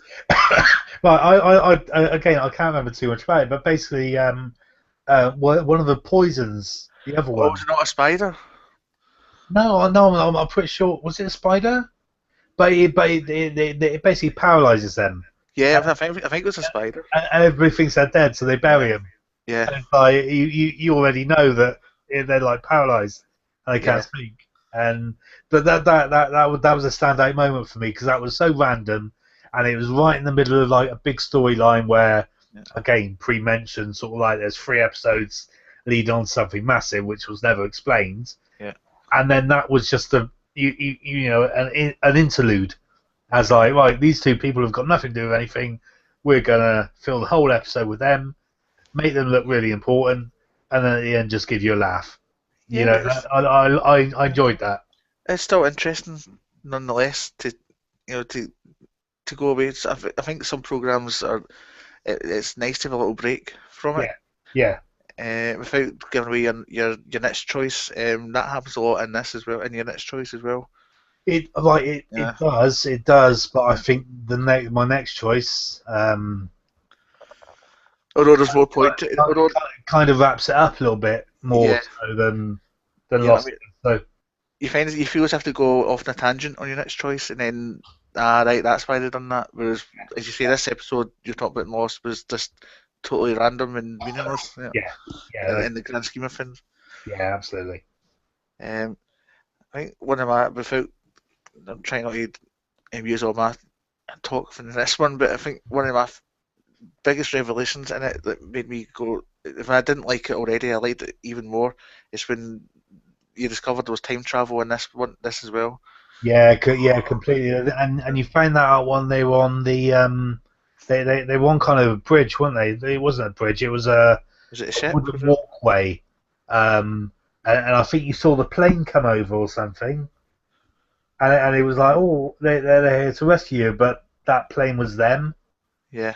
Does that ring a bell, or is that like messed up my mind so much? Oh God, I, I think it's when Desmond's storyline, I discovered that there was time travel. Right. You know the character Desmond, the Scottish Yeah. guy, Yeah. Yeah. and he's like flashing between different times of his life. Yeah.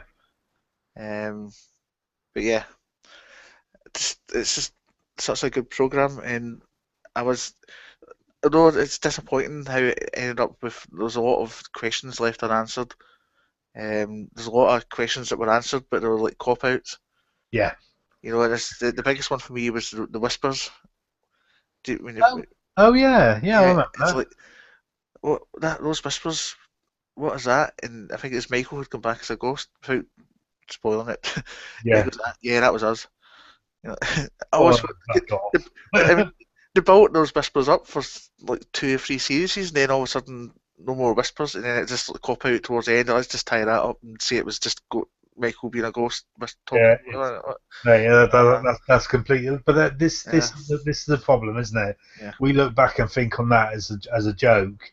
yeah. Yeah, was it Dallas when Bobby Oh, comes out yeah, of the tower? It's okay. So that is our equivalent to that, and we yeah, look back on that. It's like so the whole last season was a joke, yeah, it was a dream.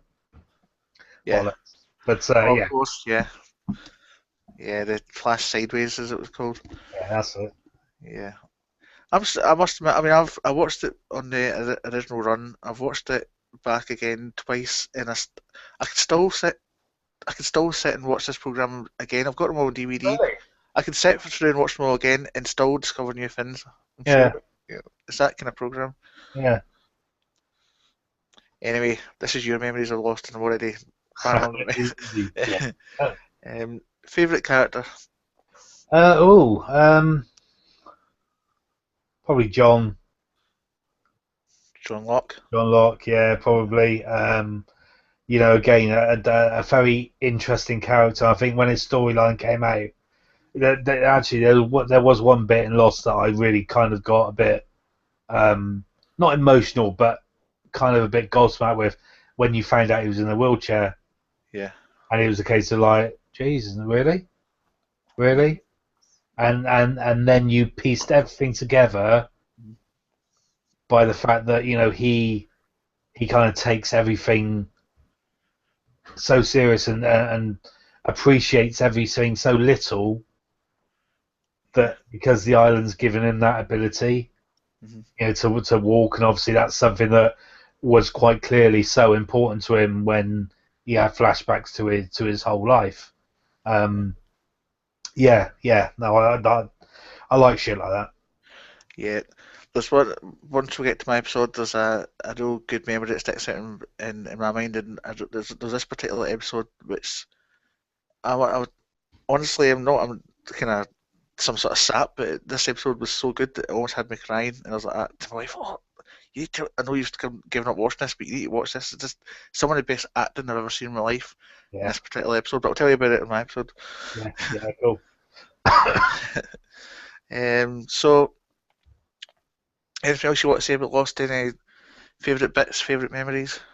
No, again, there's an awful lot of bits in there, or parts in there that I could go off on a tangent about and sort of like say that was great, so on and so. I liked, I like the whole. No, is it called the whole?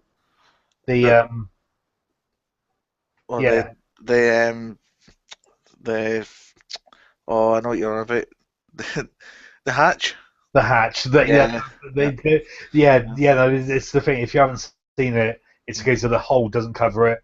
However, it's a hole in the mhm, ground, but it was referred to as the hatch for so long, wasn't it? So yeah, the hatch. Um, there was a story with they found that helicopter dangling upside down, and yeah, there was a body in it. There was a story to that as well. I think that became apparent a couple of seasons later, where like showed the helicopter coming over, and it crashed in that position, and so yes, he escaped from there, and he kind of like knew that pilot was the guy that fell on the ground, from yeah, yeah. No, I just like the whole it revisited that.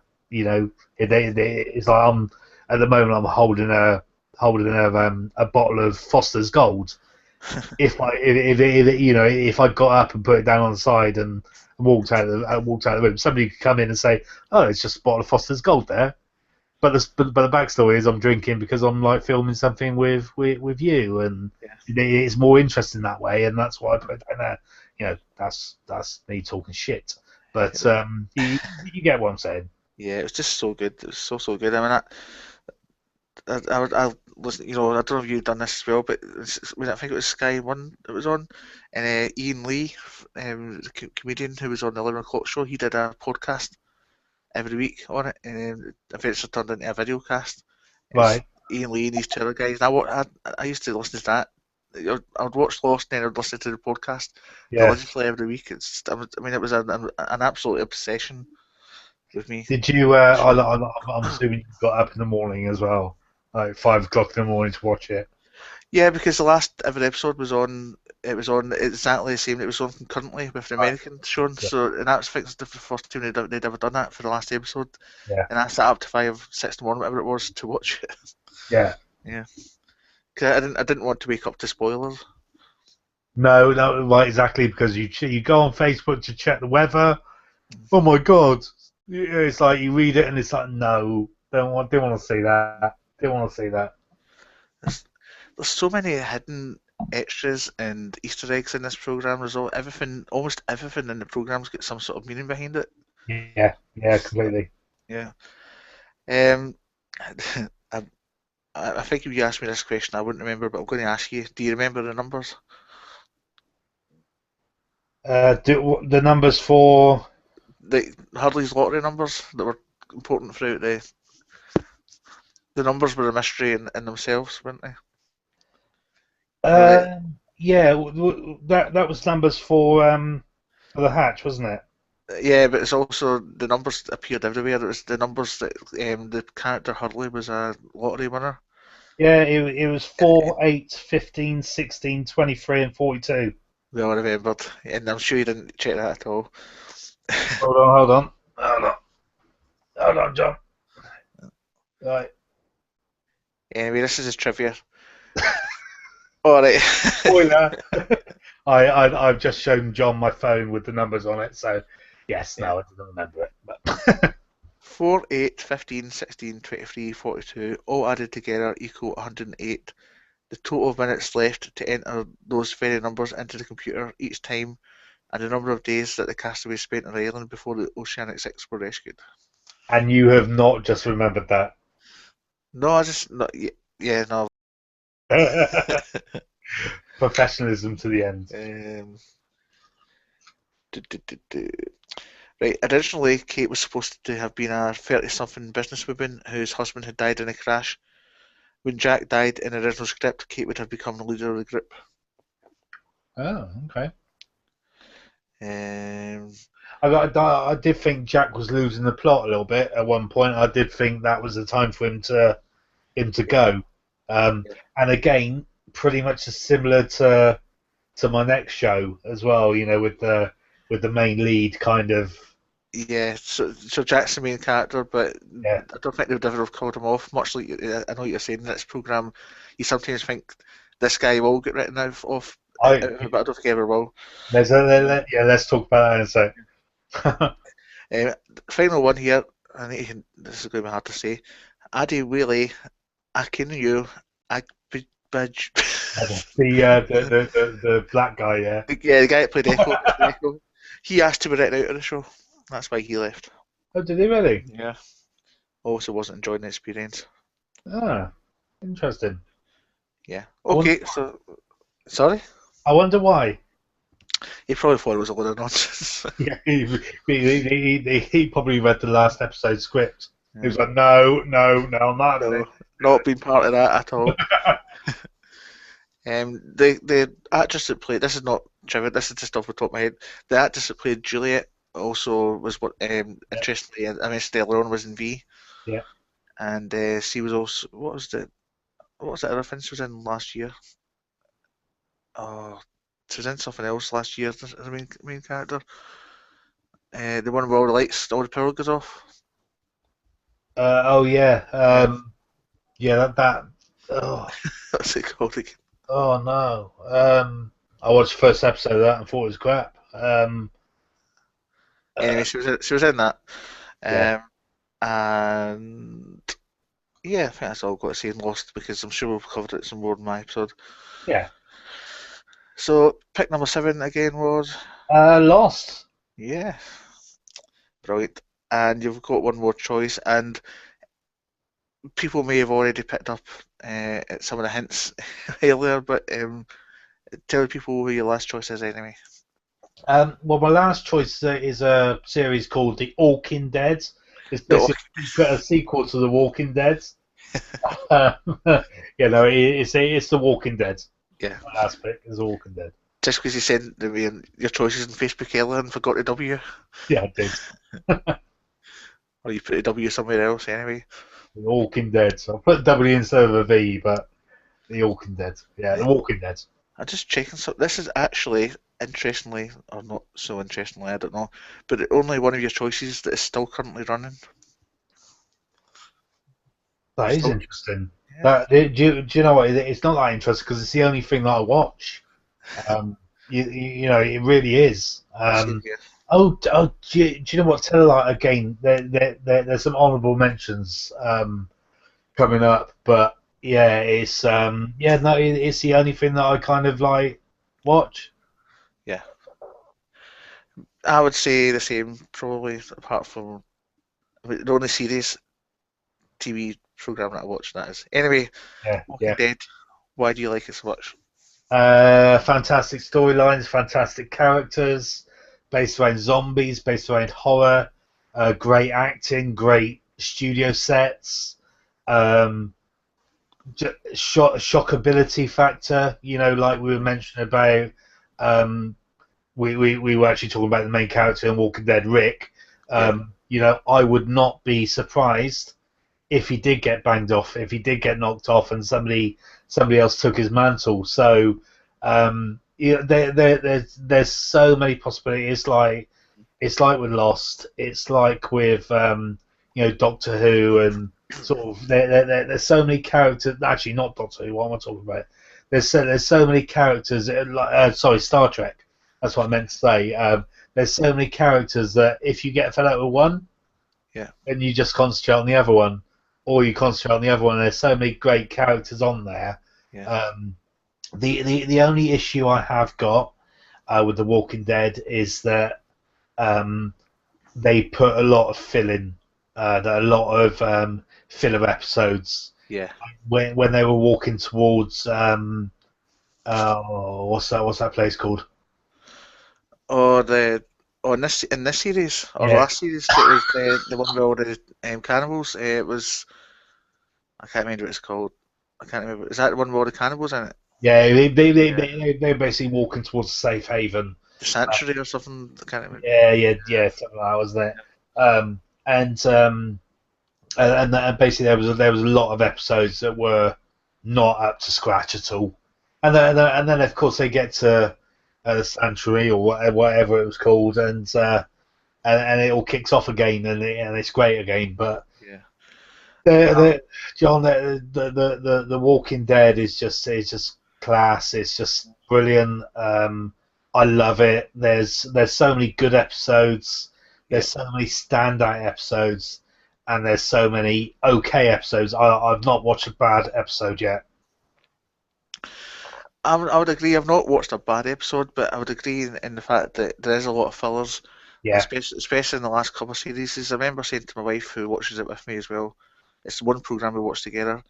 I remember saying to her, well, actually, a couple that I watched when she was at work and vice versa, so we're texting each other, and I was like, there was a couple of really kind of not so great episodes, and then there was one just spectacular episode, and I was texting my wife all excited, "Oh, The Walking Dead's back on form! You see, you yeah, see it, you see it. It's brilliant, getting yeah. excited." That's kind of what I'm like, but Yeah, unfortunately Sarah doesn't watch it, yeah, and she's more into like, dare I say it, bloody Towie and stuff like that. But yeah, it's a real shame because it's a real. We were both into Lost, so we had conversations about it. But The Walking Dead, I just feel that she would have loved. But of course, starting on season 4, going back to season 1, it kind of like takes a little bit of getting used to. So, yeah. uh, but yeah, no, the Walking Dead. For me is there's just and no I know I've said it. Do you know what? It's outstanding. It's the best TV show out there at the Yeah, moment for absolutely. everything. For every we got if you're not into zombies, then it doesn't really matter. Because there's storylines not for that. Yeah, Um, if you are into zombies, then it's great because there's zombies in it. Um, if you're into sort of like love episodes, there's love episodes in there. If yeah, you're into action episodes, there's action. If you're into clever episodes that think about it, if yeah, you're into shock episodes, it just covers all the bases for me. And you never know what you're gonna get until you actually sit down and watch that episode, and you know halfway through or three-quarters of the way through, you're thinking, okay, well that was okay. And yeah. again, like I said, I've not watched a bad episode. I actually feel like in the last couple of series that it's actually became more about the survivors' stories rather Yeah, than the fact that there's zombies in it, yeah, which is completely. not a bad thing. It's not necessarily a bad thing. No. It's about how humans Deal with. survive and Excuse excuse me. you, Thank bless you, and interact with each other. Really, you. Yeah, yeah, completely. Yeah, completely. It's not, and then you'll get an episode like that you know the one the other day with where there's sort of it's hard to say without giving there's two coppers come down from the hospital yeah, and basically Rick knocks one off. yeah. Knocks one, knocks one off. That sounds a bit nuts. He knocks one off, but you know that's pretty much based around zombies. But again, the storyline is, Yeah. John. You know, the more and more I think about it, I cannot pick a bad thing to say about it. Yeah, Um, yeah, because even the filler episodes, as much as they're fillers, are still interesting. There's yeah, still something, at least one thing yeah, interesting in it that happens, even though it's a filler episode. yeah, and doesn't try to be something it isn't. You know, Yeah, it's not like we were saying about Lost. Um, you know, where a couple of episodes is based around something that potentially whispers. What's that? Oh yeah, yeah, that was me. That's fine.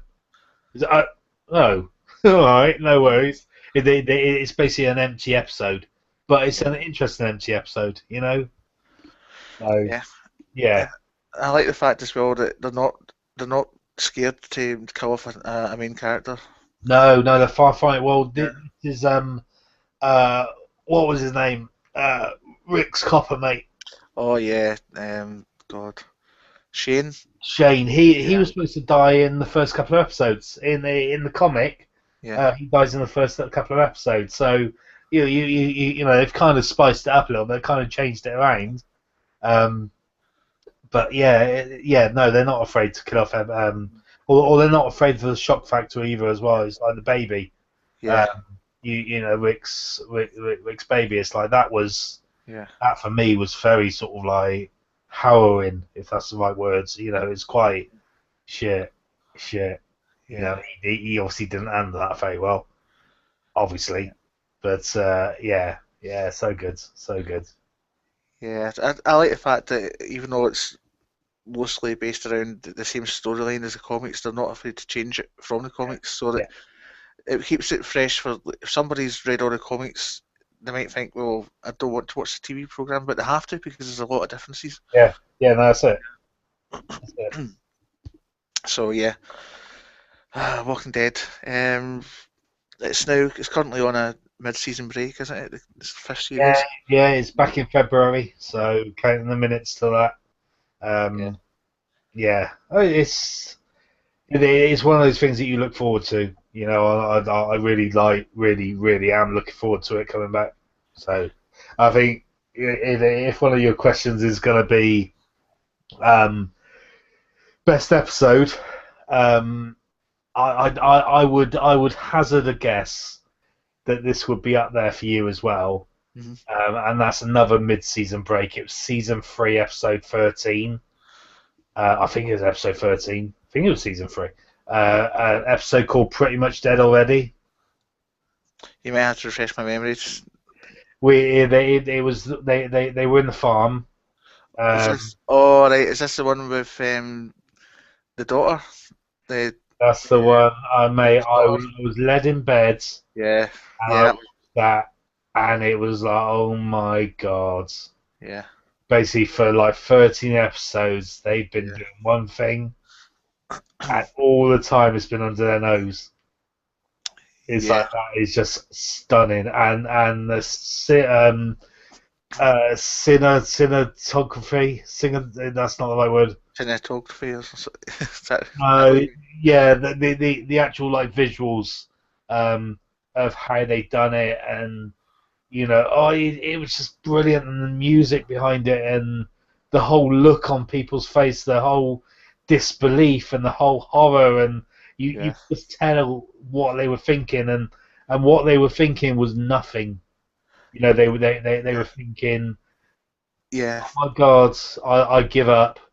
Even Yeah, Sh even Shane, who was a supposed baddie at this point, yeah, was like, "Oh yeah, my god!"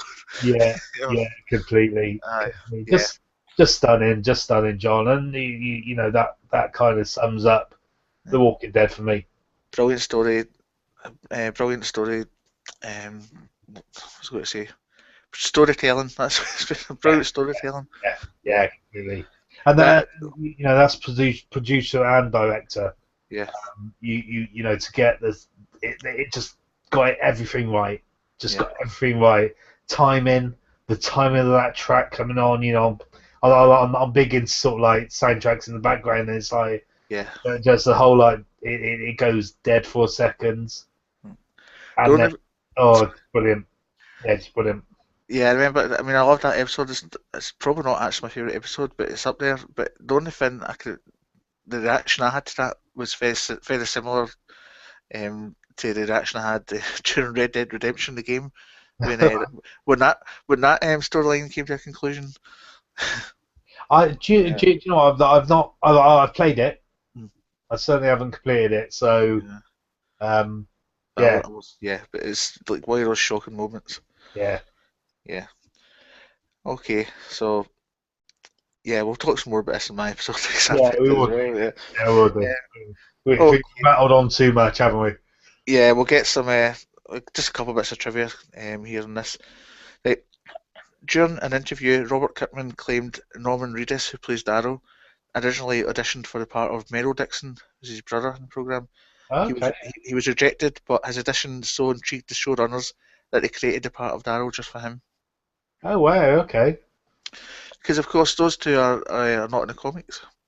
No, no, they're not. No, they're Yeah, not, and they're both really. I mean, obviously, Daryl's kind of a main character now, isn't he? But yeah, also, you know, his brother's character um, during the whole governor storyline was quite a big introduction, wasn't he? yeah. For season 3 onwards, the makeup team used darker skin tones for the walkers to show further decay as time has progressed. That's right. I was reading something about that recently. Yeah, Actually, you know, the last couple of episodes that have gone, there's an awful lot of walkers without legs, yeah, and you know they just decompose so much, which makes you wonder whether that's how they're gonna destroy everything. Is just gonna be a case of a natural. Oh my god, that you know they're dying. They're sort of like dying off. yeah. Which Maybe. yeah is a possibility, isn't it? Yeah. I don't know. There's something I've always wondered about this, but I'm going to ask this. I'm going to talk about this when we get to my episode. There's a couple of little burning questions in my mind about it, but we'll talk about that another time. Okay. Yeah. Um, um, yeah, I'm not going to give you any more trivia on that. I think that's plenty. Okay. Because you'll think you'll. I don't want to use too many in case you want to use them in my episode. Yeah. Okay, so your last choice was. The Walking Dead. There we go. Right, so just to wrap it up, we've got a couple of honourable mentions. Yeah, yeah. There's a couple. We mentioned this before. Sons of Anarchy. I've never really got into. Well, no, I've never watched it. I've never really found myself sitting down and sort of trying to get into it. However, I know it's a storyline that, or a TV show that I would enjoy watching. Mhm. So you know that maybe I hope that one hasn't passed me by, and one day I will revisit it. But that's certainly a mention that I would definitely give. Um, Life on Mars, of course, we won't go into too much, but Yeah, really kind of like feel I missed out on that because again, another sort of class story based around time travel. So there's a definite theme there. and a British one. Yeah, and a British one. Yeah, Um, Breaking Bad, which is one that I've just thought about, which I've watched the first season. I've got the first four, I think, on my hard drive, officially, of course. And you know, again, I need to get back into that really because really enjoyed the first season, so there's no reason why I can't pick up on that. And I think that's going to be one that potentially in the future would come into my top eight. So But yeah, that's a couple of mentions I really need to pull my finger out and have a little look at. Cool. Well, we could talk about television programs all night, but I think we better wrap this episode up, if that's okay with yourself, of Yeah, course. Any closing yeah, thoughts? good. Yeah, that's good. No, not really. I just obviously like to thank you for doing this. It's a good idea, and if any of the listeners have got this far to the end, then obviously let us know sort of if this goes okay or if it's kind of entertained you. Obviously, it's been quite long-winded because you've got two people that do like to chat. So maybe in the future we can kind Yeah. of condense it down.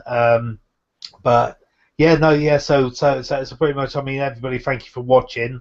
And yeah, no, just thank you very much, John, for doing this. Obviously, it's an idea that we both sort of like come to the conclusion that would be a good idea. Yeah. And I hope it has been a good idea. And yeah, thanks for coming on the channel and interviewing me. And thank you for giving the opportunity to present on your channel, on the More Gashead than Steve's welcome. channel. More than welcome.